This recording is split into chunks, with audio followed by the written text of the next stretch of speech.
World of Warcraft Beyond the Dark Portal by Aaron Rosenberg and Christy Golden. Chapter 15.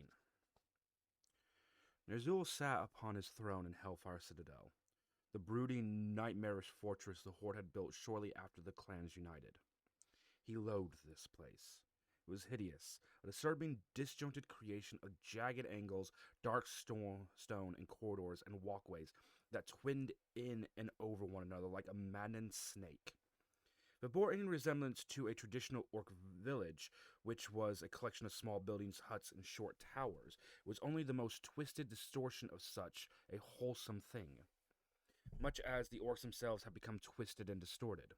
Whereas orc huts were fabricated from green branches and covered in bark, these buildings were dark stone banded with rough iron. Strange support pillars rose around them, topped with gleaming steel spikes, as if colossal clawed hands were erupting from the cracked ground to grip the structure. The twisting connecting paths extended from one roof to the next, more as if the buildings had melted and shifted than as if the paths were intentional. And at the back rose a taller tower with a peaked roof. It was here that they had shaped a throne room for Blackhand, the Shadow Council giving a puppet ruler a pretend throne. Now that throne belonged to Ner'zhul, the new Horde leader in truth, and the rest of the abomination that was the stronghold within it. Ner'zhul did not glance out through the arcing windows toward the portal. He had no desire to be struck again by how desolate his once fertile world had become. But really, there was no avoiding it. It was there. Absently, his fingers went to touch the white-painted skull on his face. Death. The death of his world, the death of his people, the death of his own idealism. Blood was on his green, gnarled hands, the blood of so many innocents, the blood of orcs who had trusted him, whom he had inadvertently led astray. "You must stop thinking of it that way," came a voice inside his head.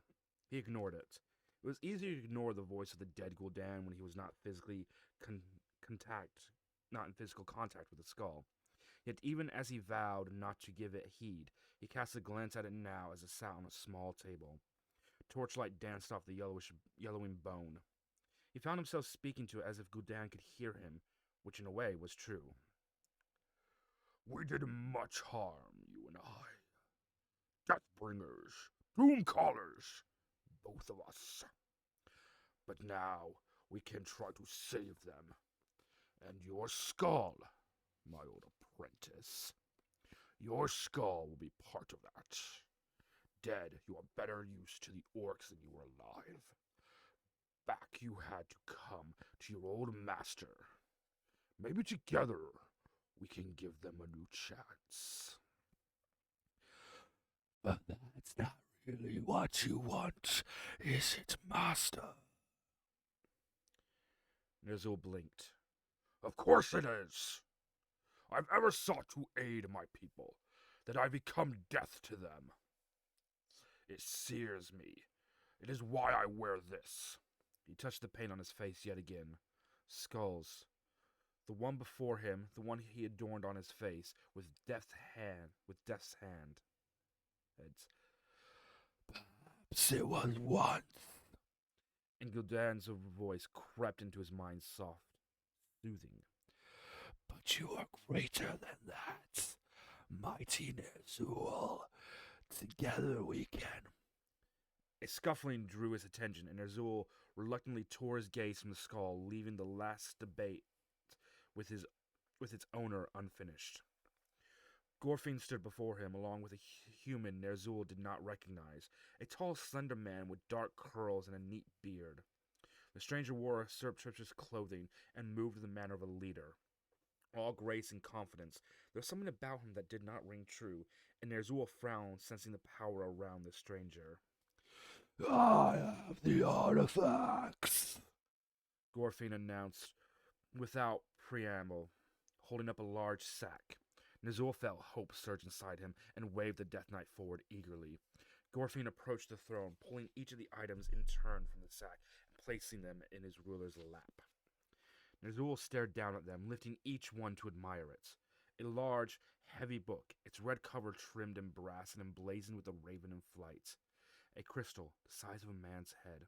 Its center faceted like a star and edged in deepest violet. And a long, slender scepter, silver and wood with a large white gem glittering at its peak. Yes! Ner'zhul whispered, resting his hands on top of the three items. He could feel the power radiating from them. Immense power. Power enough to tear open the space between worlds. Yes! These will create the new portals. We will save the Horde. We must begin work at once. It will take some time to craft a spell of this magnitude, and everything must be exact. He allowed himself a smile. But with these 3 things, we cannot fail. Gorfin bowed. I told you this would work, he reminded Ner'zhul. He stepped back a pace and turned toward the human he had brought with him. We would not have retrieved the artifact if not for the Black Dragon flight. Deathwing is their father and leader. Deathwing? Ner'zhul's hands tightened on the arms of his throne. Skulls, Death Knights, and now before him the mighty being even named for death. Ner'zhul could see the dragon's true form wrapped around his human shell like a wisp of smoke and shivered inwardly. Deathwing's lips curled in a smile that was not at all warming, and he bowed with a hint of a mockery. Ner'zhul tried to calm his racing heart. This too he had dreamed of, this shadow of death. He freely gave us aid of his children in exchange for passage through the dark portal for himself, his kin, and certain cargo to be provided. Gorfin said. Cargo? Ner'zhul found his voice, though he winced slightly at how terrible it sounded in his ears. What manner of cargo? Nothing you need worry yourself about, Deathwing replied in a smooth, cool voice. It carried the subtle hint of a deadly serious warning. For an instant, the torches flickered as if a sharp wind stirred them, and the dragon's shadow rose up behind him, filling the room. You see, even now you fly with the dragon, all unwitting. You fly with the shadow of death, Ner'zhul. You will not embrace it. Ner'zhul wanted to clap his hands to his ears, but he knew it would be a futile gesture. He took a deep breath and forced himself to be calm. Thank you for your aid, Deathwing. We are grateful.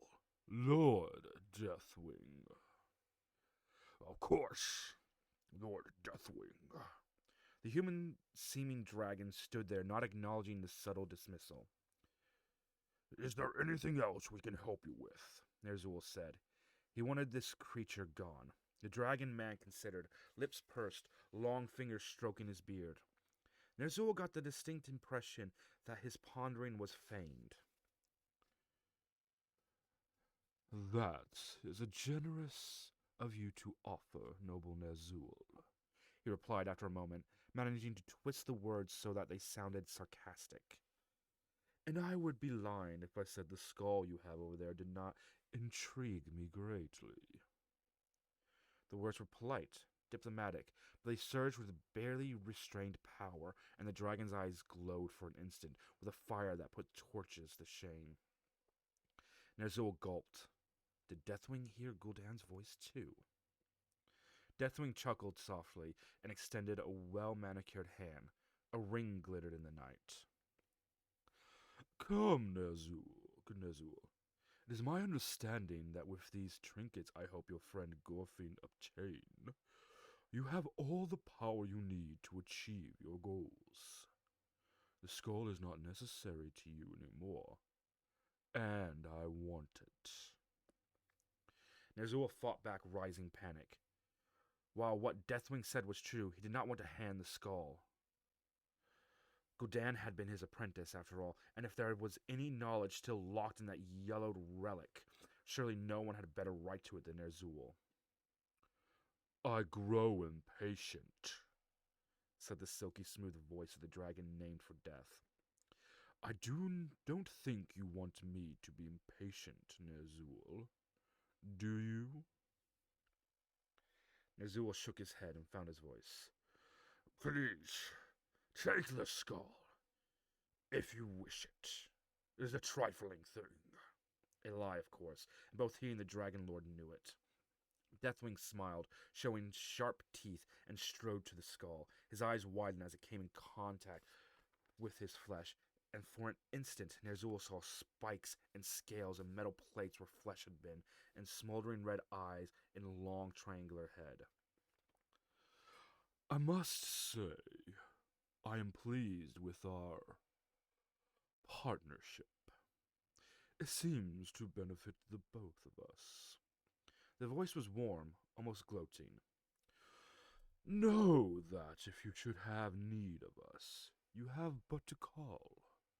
I shall leave you for now. Several of my children remain behind and heed all your commands as if they were my own."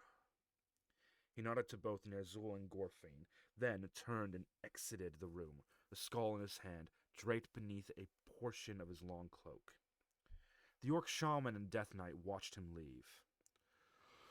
"I wish he had not taken the skull," Gorfane said after they were sure the dragon had gone.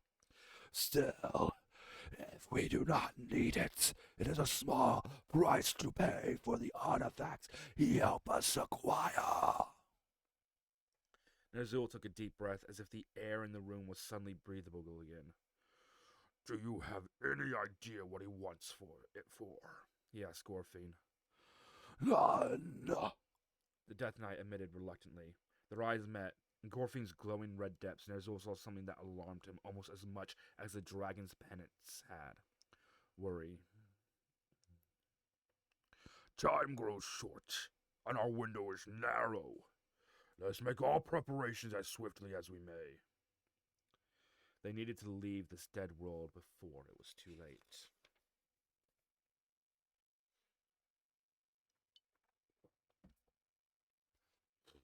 Chapter 16. Khadgar found he liked looking at the night sky in this world. It wasn't red. He sighed and adjusted his telescope, focusing in on a particular bright star. It was a tiny bit closer to the constellation he dubbed Tyrolian's Hammer. Now, if it would just... How much longer? Khadgar started beginning to slip and grab a hand hold on the roof. "Damn it, Illyria. Quit sneaking up on me like that." The beautiful ranger peering at him from the window simply shrugged. "I can't help it if I move more quietly, and you're so focused you wouldn't hear an ogre trundling up here. How much longer?" The mage sighed and rubbed his eyes. The towers whose roof he was currently perched atop was part of an outpost they named Honored Hold. It had taken months to lay the foundations for it, and months more to finish the outer walls and one or two buildings, including this one. During that time, they had to fight off repeated horde attacks, though fortunately most had been little more than brief skirmishes. That the horde was out there was certain. That they were holding back was also certain. Figuring out why they were holding back was one of the reasons Khadgar came out night after night to look at the stars. The last several months have not been without their challenges.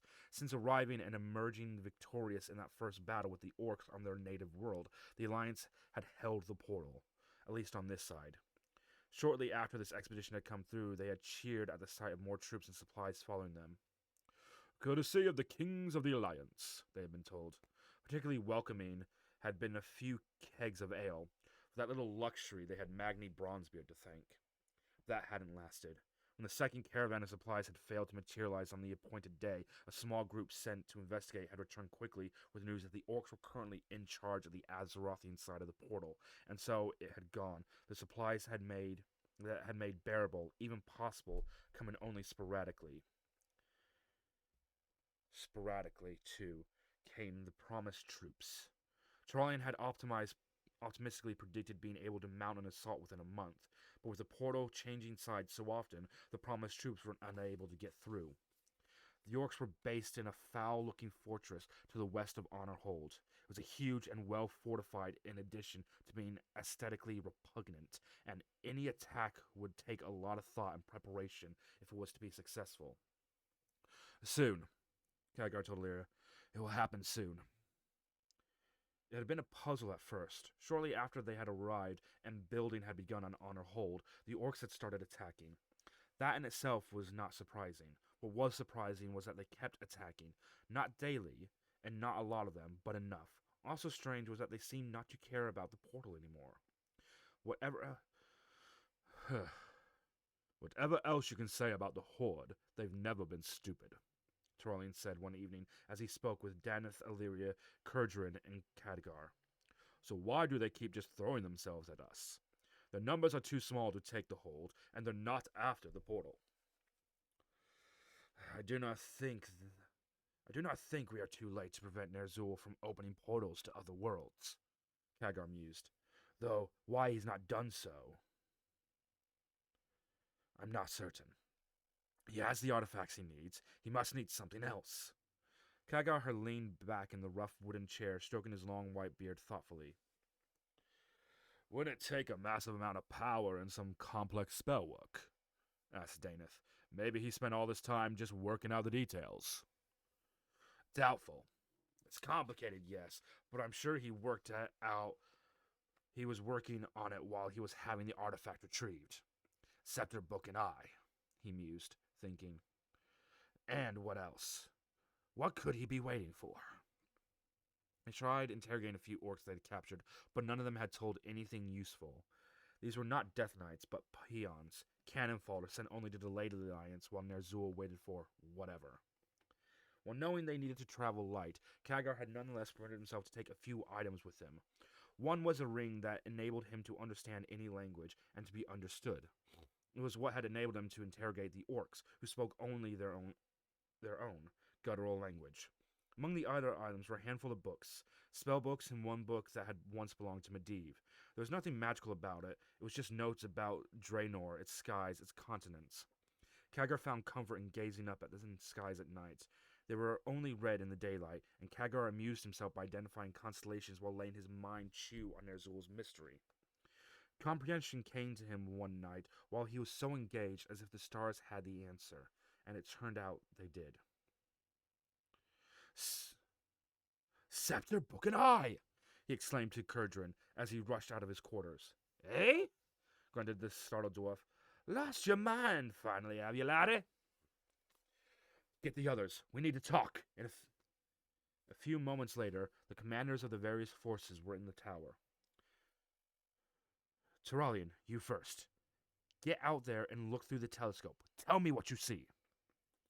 Turalian threw him a look of utter bafflement, but obeyed. Peering through the telescope, he said, I see stars. What am I supposed to be looking at? Constellations. Groups of stars. Khadgar was so excited that the words tumbled out of him. What do they look like? Well, one's kind of a square. The other's long and thin. I can't see any other distinctive shapes. No, you're not used to looking at them. One of Medivh's many areas of expertise was astronomy. He had books with star maps of constellations I'd never seen, constellations of this world. That's all well and good, lad, but I'm not about to crawl up there without understanding why you want me to, Kurgerin grumbled. Look at this. He shoved a book into the dwarf's hands. Turalian continued to look through the telescope as Illyria, Daneth, and Kurgerin examined the book. Khadgar had foisted upon them. What do you see? Constellation names, Daneth said. The staff, the tome, and the seer. Scepter, book, and eye. Scepter, book, and eye, Illyria said slowly, lifting her fair head to stare at Khadgar with admiration. So, Ner'zhul needed these artifacts because they corresponded with the world's constellations. Yes and no, said Khadgar, barely able to resist his excitement. There's much more. Once every 500 47 years, there's a constellation event that involves these three stars. See that reddish dot in the middle of the book? That's the first thing that appears. And in about a month, you'll see a comet streaking through the scepter. And the next moon cycle, the moon will be full right smack in the middle of the eye. Apparently, it's quite the spectacle, according to these notes. So, if Nazul has items that correspond to these constellations, Tarlian said slowly, still peering at the stars, and he uses the artifacts at the time when something extremely rare is happening in the skies to those three constellations, it augments his power, right? The harmony is still established, the sympathetic resonance. By the lights, Rallian, I'm not sure it'd be possible to fail at any spell using that kind of energy. Tarlian lifted his head from the telescope. When was all he said. 55 days. And the power will last for 3. They waited for more reinforcements, chafing at the delay. At least they knew precisely how long they could wait and when they would have to attack regardless of their numbers. Kagar sighed at the ranger who had interrupted his stargazing as he slipped back through the window. We're 1 day closer than we were yesterday. I can't rush the stars, Illyria. Soon. Patience is a virtue, Illyria murmured, angrily as Kagar climbed back in the room. I'm sick of the platitudes. For an elf, you're awfully impatient. For a human, you drag your heels. I want to be fighting, not holed up here. Kagar's irritation suddenly boiled over. You don't want to fight. Illyria, you want to die. She suddenly went very still. What do you mean? We've all seen it. You rush out there on fire for blood, on fire for your revenge, your recklessness. You fight badly. Illyria, and you didn't used to. That's why Tarlian keeps ordering you to stay close, and sometimes not even going out at all. He's worried he's going to lose you. Her gaze was haunting, cold, and angry. I am not his to lose. I belong to no one but myself. Kagar knew he should just shut up, but he couldn't. He had held back all this time, watching Illyria and Tarlian, who obviously still loved each other, circle around one another like weary dogs. He could take it no longer. You don't even belong to yourself. You belong to the dead. Joining them won't bring them back, Illyria. There's a good, kind, intelligent man right here in this keep who could teach you a thing or two about how to live. You should try living for a change, opening yourself up to something rare and wonderful instead of slamming the doors. She marched up to him until their faces were only inches away. How dare you say such things to me? It's none of your business. Why do you even care how I choose to live my life? I care because I don't get to choose. The confession burst from him before he could stop it, and they both fell silent, staring at each other. He hadn't realized the truth himself, but there it was, out in the open now, naked and raw. I know you think of our lives as shockingly brief. Our youths are even briefer. What, 10 years to be young and strong at the most?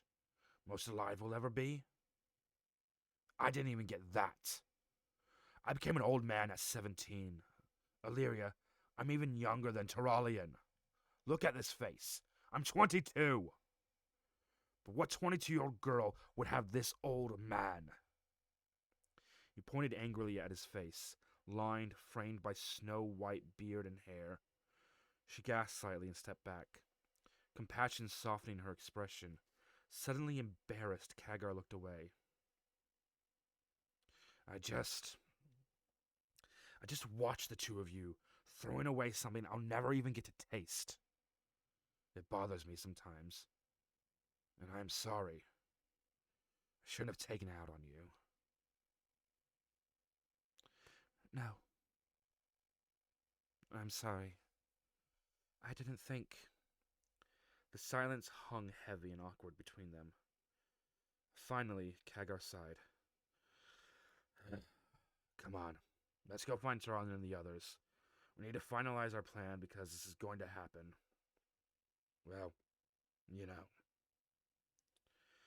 Soon, she said, and gave him an uncharacteristically gentle smile. This place is enormous, Illyria explained.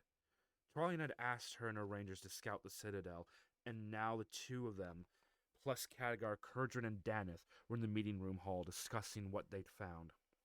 The walkways on the walls alone support dozens of orcs. There are watchtowers here. She indicated the places on the map. We should attack from this area here. While you're distracting them there, I can send rangers in and dispatch the sentries, without an alarm being raised. The real fighting force will come in from the main gate. Which we'll have to open for you. Good, Tarlan said. We'll be attacking on two sides. One completely unexpected. We'll need to hit them hard. Box them in, don't give them any room to escape, and then close ranks and cut down any orcs still fighting. Hey, we'll be attacking from above, Kurdran pointed out. Keep them busy while your lads and lasses charge across to finish the job. Tarlan nodded, but Illyria shook her head. You'll be busy with your own problems, she said. They've got dragons, remember? They had all seen the long dark shapes circling about the citadel, swooping and diving like great birds at play. But Kurdran laughed. Hey, but only a handful, lassie. We'll be killing them before you can blink, don't you know? Tarlan couldn't help but smile at the Wildhammer's leader's confidence. Nonetheless, he said, we best not assume any help from your Griffin Riders just in case. Kurdran nodded. He looked over at Khadgar. Can you do anything to negate the warlocks or the dragons? I'm sure I can come up with something, Khadgar replied. He glanced at Kurdran. I have some ideas that might give your griffins even more of an advantage and provide help for the soldiers as well. Tarlan nodded. The plan was beginning to come together. Now for the part he dreaded. He took a deep breath. We'll need someone to stay behind and be in charge of Honor Hold in case we have to fall back. Illyria, I'd like it to be you. What? She stared at him open-mouthed. It's key that someone I trust stay here. This is our base. We can't risk losing it if they split the... You need me on the assault. I told you I need you here. Send your rangers to take out the sentries. She shook her golden head. No, you don't. Any soldier here would know how to hold this keep. My rangers answer to me, and I will not send them with you. Not if you order me to stay behind. Be reasonable, he began, but she interrupted. Reasonable? I'm a veteran of more battles than you have years to rally in. Illyria, you're reckless, Tarlan said, hating to have to say it, but seeing no other choice. I've saved your life, Wyn, and I've saved you all more than once.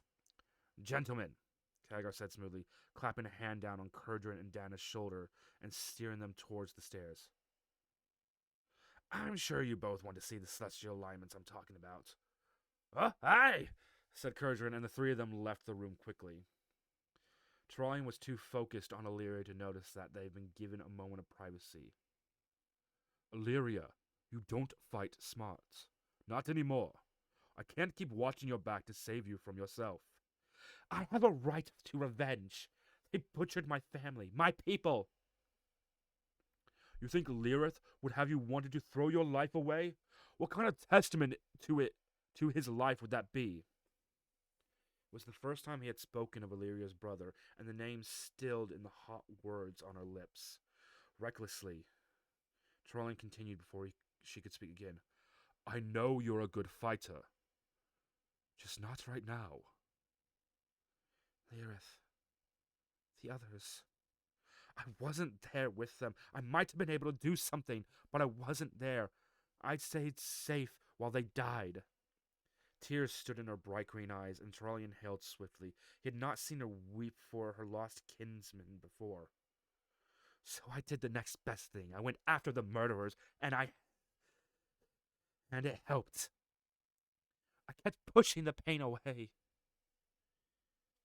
And suddenly Trollian understood. What you told me that night, he said, praying he was saying the right thing. I had it translated. He hesitated, then whispered, Help me forget. The tears welled and slipped down her angular cheeks. I don't want to forget. I don't want to let them go. If I don't grieve them, it's as if they're not really gone. Tears stung Trollian's own eyes. His heart was breaking for her.